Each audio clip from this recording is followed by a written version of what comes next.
We have been spoiled so far this season. You get spoiled for the next 2 hours. Mike along with Mike. Week 2, Mike Golic, Mike Florio, 2 full hours to break down everything that happened on the Sunday that was. Good morning, Mike. How are you, pal?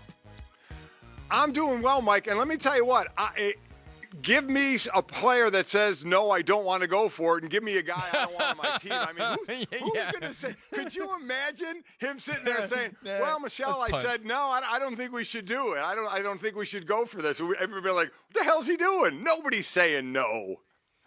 Well, it did harken back to that moment in Seattle a couple of years ago where Lamar had to be a lot more forceful, saying, get the punter off the field, we're going for it. And this time, John Harbaugh gave him the option, knowing damn well that he was going to say, let's go for it, let's get this thing done, let's not put this game back in the hands of Patrick Mahomes. And this was the opportunity. You could see how much it meant to Lamar to finally get that victory over Patrick Mahomes. He could say all he wanted last week, that it's not about me versus Patrick Mahomes. I mean, Sammy Watkins came out the next day and said, yeah, it really is about him versus Patrick Mahomes. But there was an extra level, even more than that passion he normally has. It was higher because he finally, after 3 losses against Patrick Mahomes, beat him, beat the Chiefs. And I don't know where they go from here, but they got to a place where I think Lamar wondered, would I ever get? Well, and Mike, I think it's even goes above that. There's the individual part of the game against Patrick Mahomes. Certainly there's that, there's that competitiveness. But remember the chatter before the season started that some analysts out there were saying, the league has figured out Lamar Jackson. And let me tell you, when players say, oh, I don't look at social media, I don't read stuff, I don't hear stuff, they're lying. They are lying. They hear it all. And so Lamar Jackson, I'm sure, has heard the league is figuring me out. And he knew he was going to have to pass better. We all knew he could run, and we all now know that he has some acrobatic abilities as well. But we know he could run, and he did it last night, going over 100 yards yet again. But he's got to be able to pick up the passing game as well, something he was able to do by throwing for almost 240 yards. Did have those 2 interceptions as well. But I do think, even though he has been a league MVP, he has shown what he can do. I still think with him, he's young and he's hearing those things that I've been figured out that he wants to prove. I can be the total package. I can be a guy that can run and can avoid contact, because we all keep saying, man, the athletes are better in the NFL. He's going to get lit up when he runs the ball. Well, it hasn't happened yet, and if he can continue to up his passing game along with it, then there may be more MVPs in the future for that young man. And, Mike, I'm glad you mentioned the 2 interceptions because they came so early in the game. It would have been very easy to adopt a demeanor of not our night. We had the tough game on Monday night, physical, extra 10 minutes almost of football, the long flight home. Nobody expects us to win in this spot. I know I didn't expect them to win in that spot. They could have had a better shot against any team but the Chiefs. This is the worst possible moment for the Chiefs to be coming in for the Ravens. I think that's what makes the win even sweeter, that they got the victory when they felt pressed against the ropes from the moment the game started, and they never gave in, they never gave up. They kept going and going no matter how far behind they were. And it's just amazing. So many great games already this season, and the Ravens already in 2 of them. It's exhausting, and they've got 15 to go. So, and I think, let's keep spinning this, because this is what we do. While teams play it week by week, that's what I used to do. Now we can just forecast whatever we want. Who cares, if we're right or wrong. It's nice to be right, but we can just say whatever we want. But going forward, now listen. So you play the Chiefs. You get the fumble by Edwards-Helaire as well. That doesn't help on that side. But understand how potent the offense can be for the Chiefs. Even though they didn't score their last 3 possessions, they had 20 less plays than Baltimore. They had the ball for 11 less minutes than Baltimore, and they still put up these kind of points. So if you're going to overtake Kansas City in the AFC, which is what everybody's trying to do, you have to score a lot of points. And in 2 games, Baltimore on the loss put up 27, and in the win put up 33. My quick math says they're averaging 30 points a game. You have to be able to score a lot of points to beat Kansas City. Rarely is it going to be a 10-7 game or a 17-14 game. So you have to have that ability, and Baltimore does have that ability ability to put a lot of points on the board. So as you look later in the season for potential matchups, we see this offense has the potency, even though it has a chance, Mike, to make some mistakes. When you have a great athlete like Lamar making plays, they always think they can make plays, and that can lead to turnovers, which we saw in those couple of interceptions. Hey, Mike, excellent point on how to beat the Chiefs, because we've seen the Raiders skew toward trying to build a supercharged offense. The Broncos a few years ago, all the draft picks on receivers and guys like Noah Fant, and they thought Drew Lock would become their franchise guy, and they're going a different way now. But it was all about they're going to get their points in Kansas City.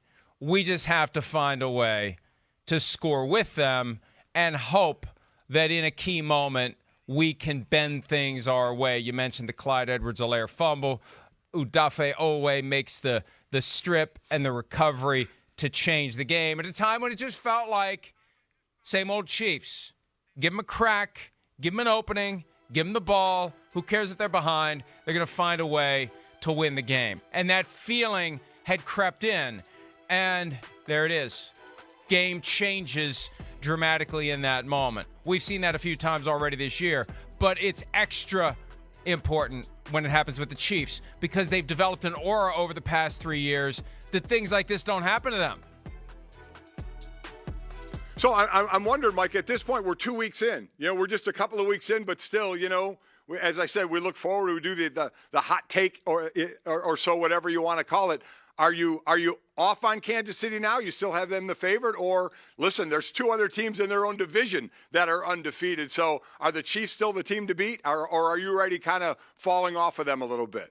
Well, no, I going into this year, I said there are 9 teams that could be regarded as high-level contenders in the AFC, and there's only 7 playoff spots. And, yeah, I see Bills, Patriots, Steelers, Ravens, Browns, Colts, Titans, Chargers, Chiefs. And now we got to put the Raiders in there. I don't know who falls off. Maybe the Colts fall off at 0-2, and with questions about Carson Wentz, we'll talk about that coming up.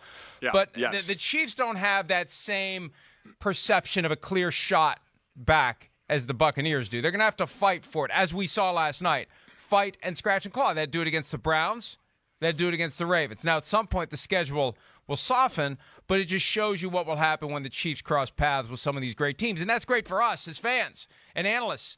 We get to enjoy great games because people aren't just hiding in a corner whenever the Chiefs come to town. They have extra motivation to prove that they belong, as the Browns are trying to do, as the Ravens are trying to do, as everybody. The Bills are coming very soon on a Sunday night, I believe, for the Kansas City Chiefs. So they're going to be taking the best punches that everyone has, and it creates some intriguing football. And you have to, last night when the Ravens were facing fourth down, Mike, the analytics, there's one factor in the analytics. Don't give the ball back to Patrick Mahomes. If you do, you're going to lose. Right.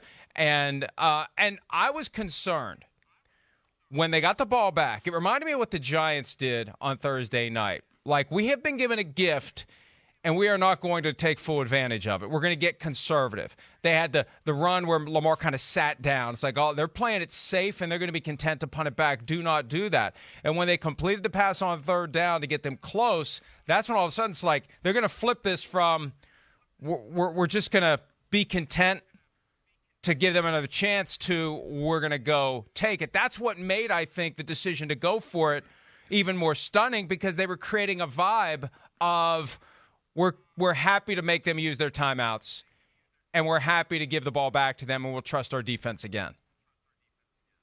Yeah, I'm with you, because I've never really been a fan of that. Now, if you have a great defense that you can rely on, I understand it a little more. But, I mean, listen, in meetings, in game planning, you're always talking about attacking. In this day and age, really all the time, it's about dictating. Who's dictating to who? You want to dictate as a defense, or the offense wants to dictate, which means you need to attack. You need to get after. You need to show them what you're doing and saying, we're going to have the upper hand. Then I never understood it, how you all of a sudden go into the shell and say, I know there's the philosophy of make them use their timeouts, take time off the clock. I get it.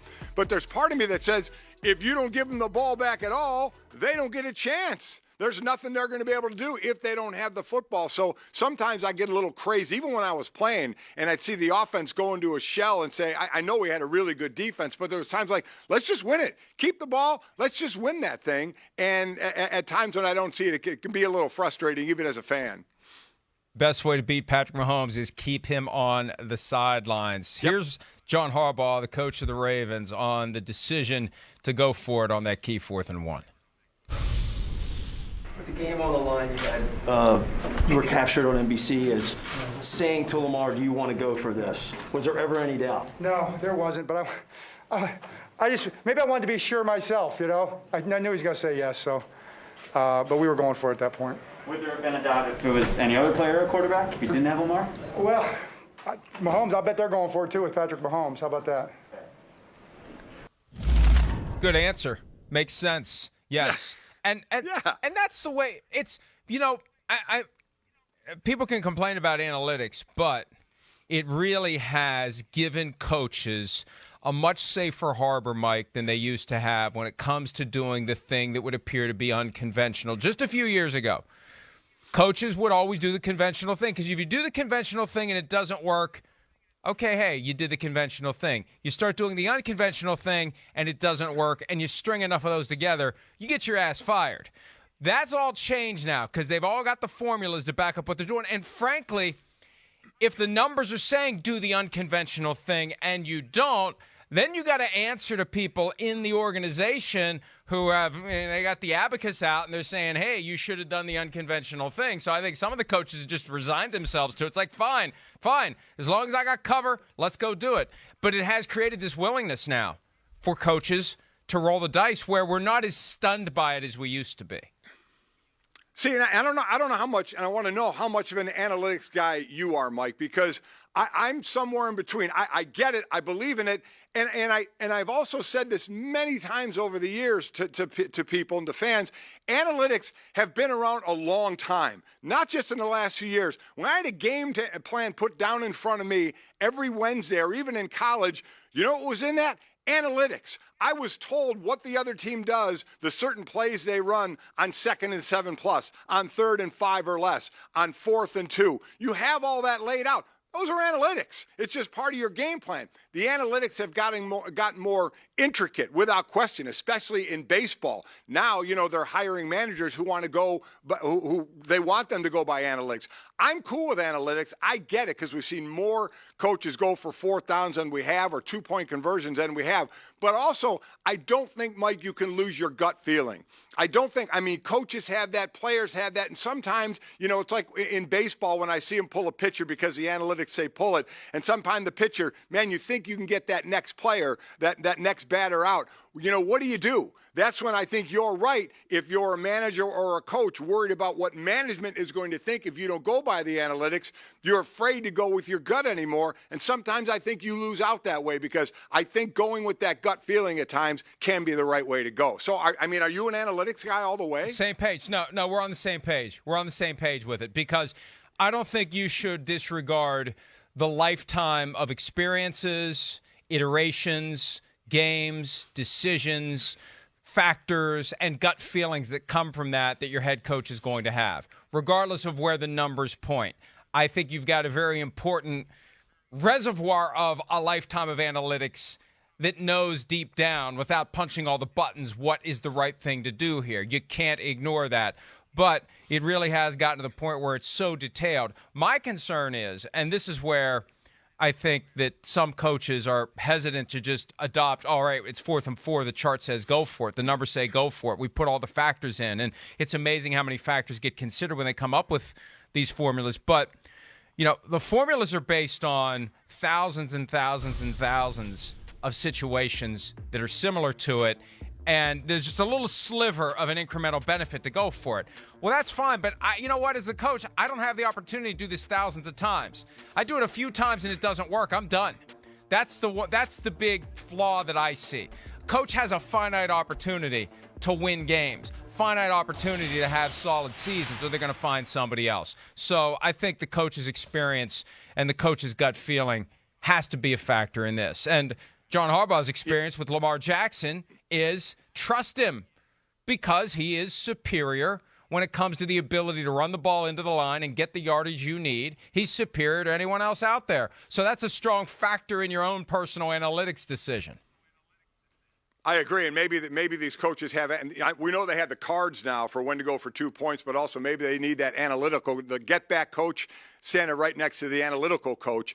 And analyzing things and numbers have ruined things for me. The thing that's ruined it for me is when they put the calorie content at my favorite restaurants, because now a number is associated with the food I'm going to eat, and all of a sudden I can't eat the friggin' food I want to eat because a number associated with it is too high. Let me take you back to 1992. I'll never forget the day where the FDA started to require the information to be put on all the food that you buy, and like 80% of the stuff that I really like, it was now guilting me into not eating it. Yeah, I don't want to know. It's a horrible day. All I know is it tastes good. Horrible. All right, that's good. That's exactly funny. right. Hey, let me tell you one other thing I've heard about the dynamics of analytics. How it's changing NFL teams is that the owners are much more astute now. The owners understand that part of the game so much more than ever before. And when the coach tries to work his interpersonal magic, and a lot of it's fluff and BS and force of personality, the owner's got, the MIT grad to his right. Yep. That can supply, well, what about this? What about that? Do you think about this? Do you think about that? Where in the past, the owner would just sit there and not expose his or her own ignorance and just keep their mouth shut and listen to the coach. The coach gets a lot less deference in the building than the coach used to.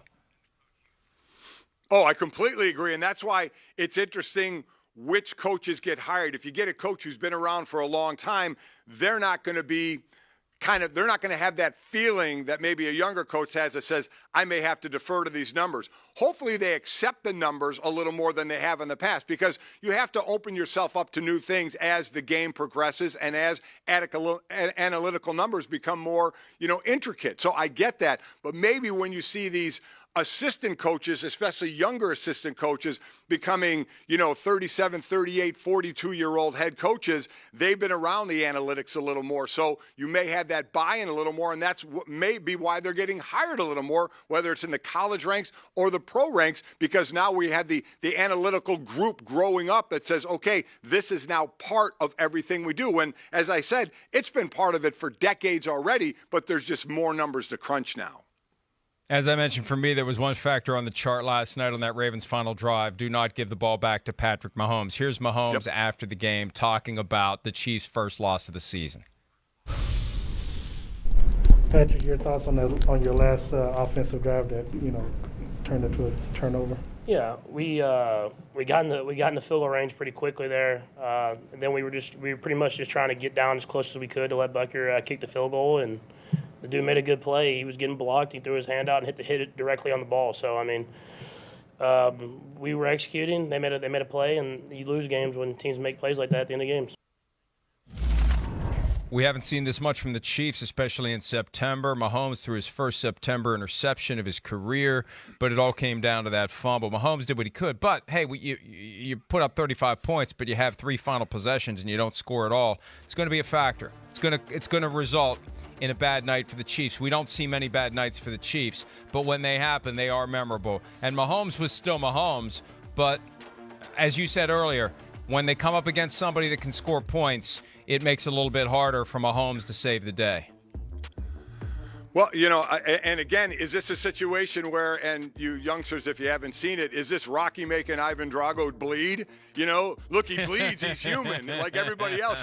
Mahomes threw an interception in September. Oh, my God. But this is how you build teams. I remember the late, great Fritz Schirmer, great defensive coordinator. He would make sure or put his input into drafting defensive players that they needed to beat the offensive teams they needed to beat. If a team had big wide receivers, he wanted them to draft bigger corners. So now in the AFC, you have got to draft and build your team to score points, because this Kansas City team right now isn't going anywhere. you know, this is a young cat, and they've paid guys very well on that team and played with the cap very well. They're going to have these great players around for a while. So if just what we've been talking about, if you plan on overtaking them, you better draft, free agent, trade, whatever, to build your team to score 30 points or more a game for you to get past Kansas City and get to the promised land. Hi, I'm Mike Tirico, and thanks for watching. Make sure to hit subscribe for the latest news and highlights from NBC Sports.